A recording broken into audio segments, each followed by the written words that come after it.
Hello दोस्तों, आपका स्वागत है ज्ञानदीप में। आज हम हिंदी व्याकरण के स्वरनाम पढ़ेंगे, मतलब संज्ञा के रिलेटिव। स्वरनाम पढ़ने के लिए हमें सबसे पहले संज्ञा को जानना होगा, तब हम क्या पढ़ेंगे, स्वरनाम पढ़ेंगे। हमने पिछले वीडियो में बताया था, जब संज्ञा पढ़ाया था उसमें बताया था कि नोट करके एक बात बताई थी कि संज्ञा क्या है। संज्ञा नाम बताने वाले शब्द को क्या कहते हैं? संज्ञा कहते हैं। तो स्वरनाम का डिफिनेशन कहता है कि संज्ञा के बदले जिन शब्दों का प्रयोग किया जाता है उसे हम क्या कहते हैं? स्वरनाम कहते हैं। आप समझिए ना कि अगर किसी व्यक्ति को हम बार बार नाम ले तो वाक्य क्या हो जाता है? अटपटा सा लगने लगता है। मतलब बार बार किसी व्यक्ति को नाम धरकर बुलाना, खुद को शर्म लगता है कि बार बार किसी को नाम धरना, ये सही नहीं लगता है। तो इसीलिए किसी को बुरा भी नहीं लगे और वाक्य भी प्रभावशाली हो और इज्जत के रूप में हम बात कर सकते हैं, हम बुला सकते हैं। तो स्वरनाम क्या कहता है? संज्ञा के जिस शब्दों का प्रयोग किया जाता है उसे स्वरनाम कहते हैं। जैसे वह, मेरा, मेरी, मैं, हम लोग, ये क्या है? स्वरनाम है। चलिए हम स्वरनाम का डिफिनेशन लिखते हैं। स्वरनाम का डिफिनेशन,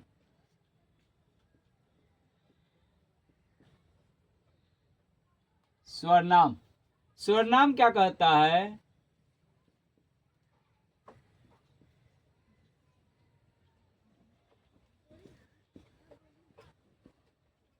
संज्ञा के बदले जिन शब्दों का प्रयोग किया जाता है उसे स्वरनाम कहते हैं। जैसे एग्जाम्पल में वह, मैं, तुम, कोई, आप, डैडस इत्यादि। ये क्या कह रहा है कि स्वरनाम कह रहा है संज्ञा के बदले जिन शब्दों का प्रयोग किया जाता है उसे हम क्या कहते हैं? स्वरनाम कहते हैं। आप एक एग्जाम्पल और देते हैं। जैसे जैसे मोहन कहाँ जा रहे हो? मोहन कहाँ जा रहे हो? अगर सपोज दैट कि हम दो व्यक्ति बात कर रहे हैं, अगर दो व्यक्ति बात कर रहे हैं मतलब एक मैं हूं और एक यहाँ पे कोई आदमी है। सपोज दैट यहाँ पे समझा रहे हैं, ये मैं हूं, ये दूसरा व्यक्ति है, ये आपस में क्या कर रहा है? बातें कर रहा है। तो क्या अगर ये व्यक्ति, जैसे ये व्यक्ति इसका नाम ले, ये व्यक्ति इसका नाम ले, तो क्या ये सही है? जैसे यहाँ राम खड़ा है, यहाँ क्या? मोहन। अब ये नाम ले रहा है राम, ये नाम ले रहा है मोहन, ये नाम ले रहा है राम, हर वाक्य पर। तो ये क्या सही है? नहीं। इसी प्रभावशाली और इज्जत के लिए हम लोग क्या स्वरनाम का प्रयोग करते हैं। जैसे हम ये दोनों बात कर रहे हैं तो ये पूछेगा तुम कहाँ जा रहे हो? तो ये बोलेगा मैं मोतिहारी जा रहा हूँ। तुम क्या कर रहे हो? मैं अभी काम कर रहा हूँ। मतलब वाक्य को प्रभावशाली और एक व्यक्ति को इज्जत देने के लिए हम क्या चीज का? स्वरनाम का प्रयोग करते हैं। अब देखते हैं स्वरनाम में मूल स्वरनाम 11 होते हैं। स्वरनाम का मूल रूप कितना होता है? 11 होते हैं। अब 11 को देखते हैं। 2 मिनट मेटका लेने दीजिए। इतना तो समझ में आ गया होगा। अब देखते हैं स्वरनाम का मूल रूप। हिंदी में हिंदी में हिंदी में कुल 11 स्वर नाम होते हैं। देखिए, जैसे स्टार में डाल लेते हैं। स्टार में मैं,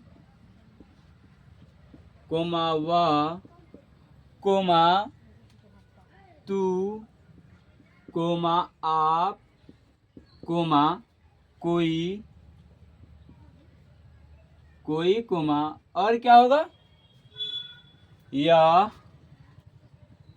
कोमा जो, कोमा सो, कोमा क्या, कोमा कुछ, नहीं, तू, कोमा कोई, कोमा यह, जो, सो, क्या,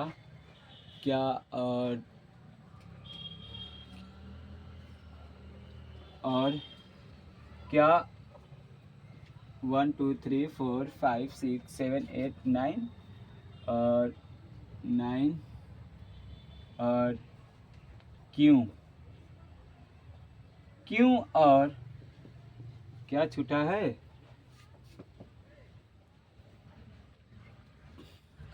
क्यों और तुम। ये क्या है, 11 क्या है, स्वरनाम है। 1 2 3 4 5 6 7 8 9 10 और 11। ये क्या है, हिंदी में कुल 11 स्वरनाम होते हैं। मूल स्वरनाम क्या होता है, 11 स्वरनाम। और 11 संज्ञा की जगह पर हम 11 स्वरनाम को क्या करते हैं, प्रयोग करते हैं। हम 11 स्वरनाम को क्या करते हैं, प्रयोग करते हैं। अब हम देखेंगे स्वरनाम का प्रकार। अब हम देखेंगे इसको, अगर आप लोग स्क्रीनशॉट करना चाहते हैं तो कर सकते हैं, 2 मिनट का समय है। चलिए इसको अब क्या करते हैं, मिटकाने का प्रयास करते हैं, मिटकाते हैं। अब हम यहाँ पे पढ़ेंगे स्वरनाम का प्रकार। स्वरनाम का प्रकार। स्वरनाम 6 प्रकार के होते हैं। स्वरनाम कितने प्रकार के, 6 प्रकार के होते हैं। फर्स्ट में, 1 नंबर में पुरुषवाचक स्वरनाम। 2 में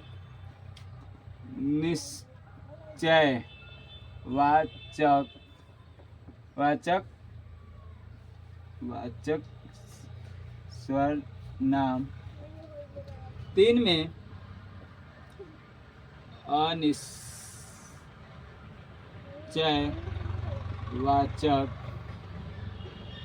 स्वरनाम। फर्स्ट में क्या है, पुरुषवाचक। 2 में क्या है, निश्चयवाचक स्वरनाम। और 3 में क्या है, अनिश्चयवाचक स्वरनाम। अब 4 में है संबंधवाचक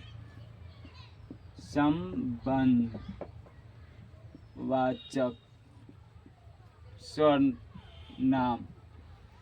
5 में है, नहीं यहाँ पे 4 होगा ना। 5 में है,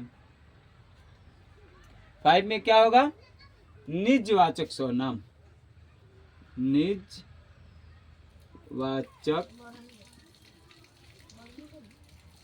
स्वरनाम। और 5 में क्या, 6 में क्या होगा, प्रश्न।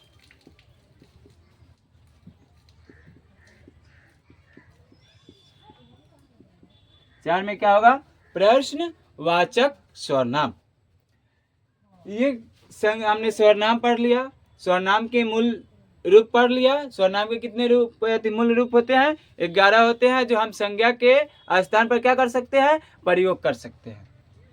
अब संज्ञा के प्रकार कितने होते हैं, 6 प्रकार होते हैं। कौन कौन से, संज्ञा के 6 प्रकार, पुरुषवाचक स्वरनाम, निश्चयवाचक स्वरनाम, अनिश्चयवाचक स्वरनाम और संबंधवाचक स्वरनाम। और 5 में है निजवाचक स्वरनाम और 6 में है प्रश्नवाचक स्वरनाम।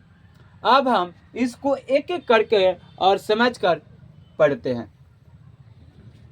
चलिए, अगर आप लोग स्क्रीनशॉट लेना चाहते हैं तो ले सकते हैं।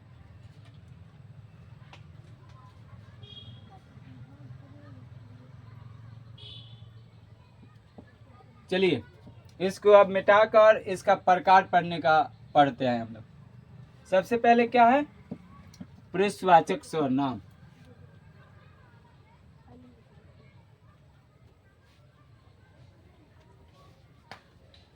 इसको भी मिटा देते हैं।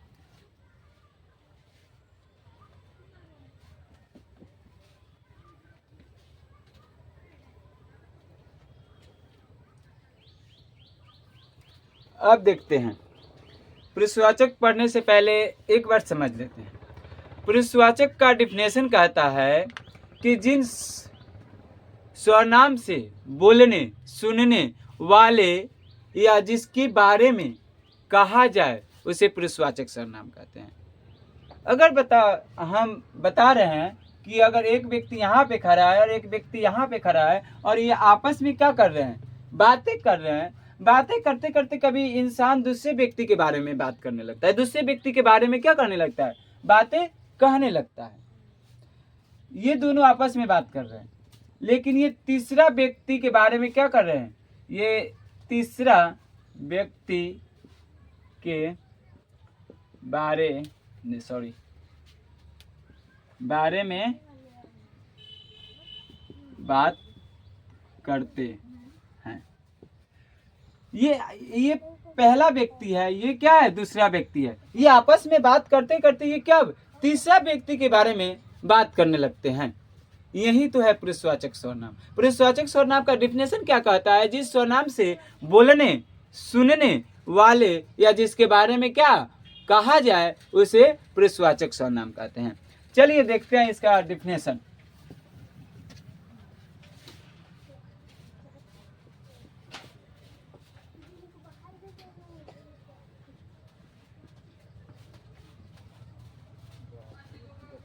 पुरुषवाचक सर्वनाम जिस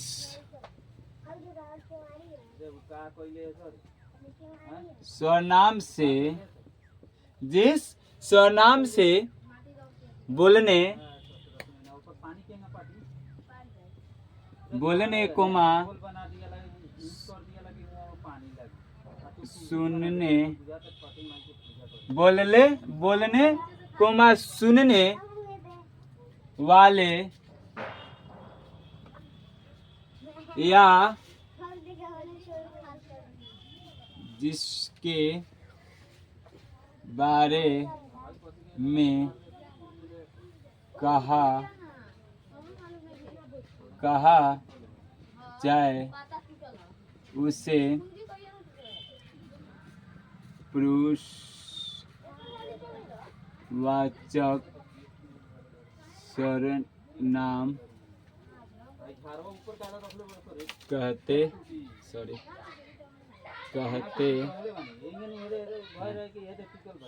ये क्या कह रहा है कि पुरुषवाचक सर्वनाम क्या कह रहा है कि जिस सर्वनाम से बोलने सुनने वाले या जिसके बारे में कहा जाए उसे पुरुषवाचक सर्वनाम कहते हैं। जैसे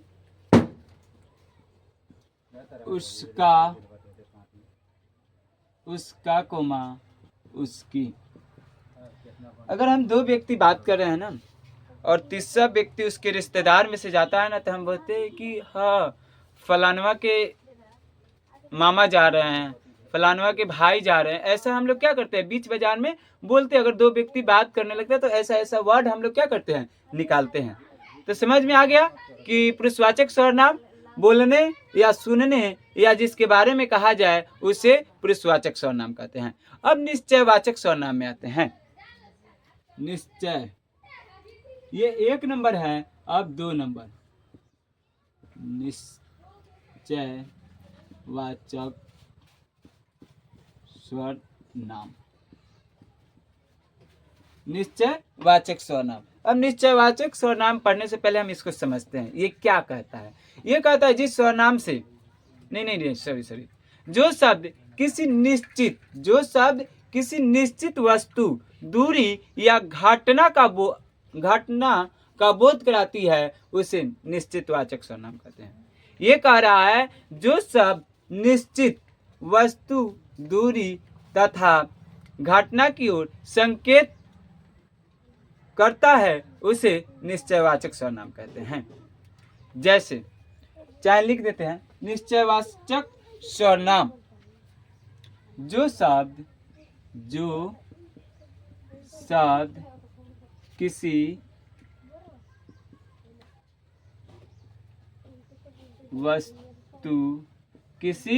वस्तु नहीं, जो शब्द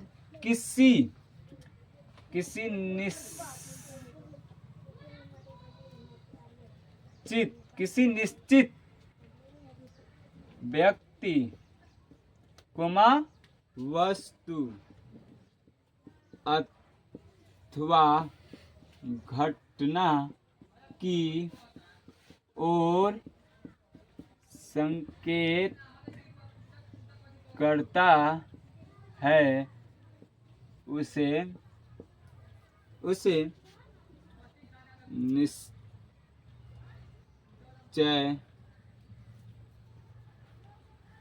उसे निश्चयवाचक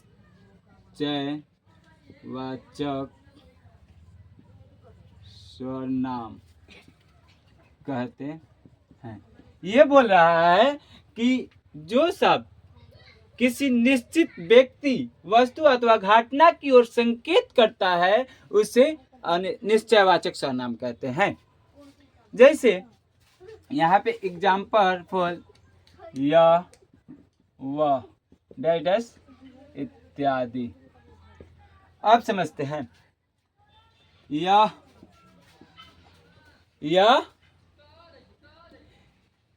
यह मेरी कलम है, यह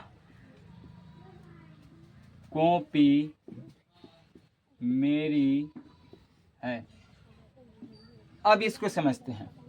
ये कह रहा है कि ये निश्चित घटना किसी व्यक्ति, वस्तु या क्या घटना की ओर संकेत करती है उसे क्या करते हैं? निश्चयवाचक सर्वनाम कहते हैं। जैसे हम लोग पढ़ते होंगे, जब क्लास में पढ़ते होंगे तो कोई कहता है ये किसका कलम है, तो जिसका होता है वो क्या कहता है? नहीं, ये मेरा कलम है। कोई कहता है कि किसका कॉपी है, ये मेरा कॉपी है। ये किसका पुस्तक है, ये मेरा पुस्तक है। मतलब किसी निश्चित घटना या वस्तु या व्यक्ति का बोध हो उसे क्या कहते हैं? निश्चयवाचक सर्वनाम कहते हैं। अब हम पढ़ेंगे क्या अनिश्चयवाचक सर्वनाम। इसमें तो नहीं हटेगा, अगर आप लोग स्क्रीनशॉट लेना चाहते हैं तो ले सकते हैं।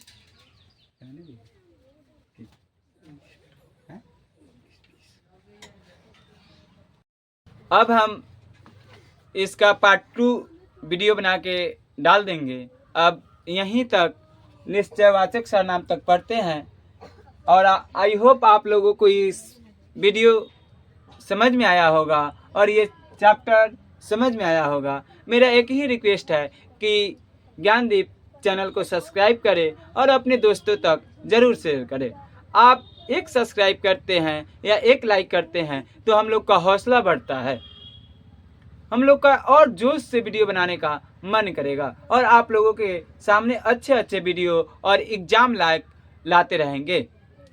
हम लोग दिसंबर से एक ऑब्जेक्टिव टेस्ट चालू करने वाले हैं और इसमें ज़्यादा से ज़्यादा जुड़े और अपना मैट्रिक का एग्ज़ाम अच्छा और सफलतापूर्वक बनाएं। जय हिंद, जय भारत।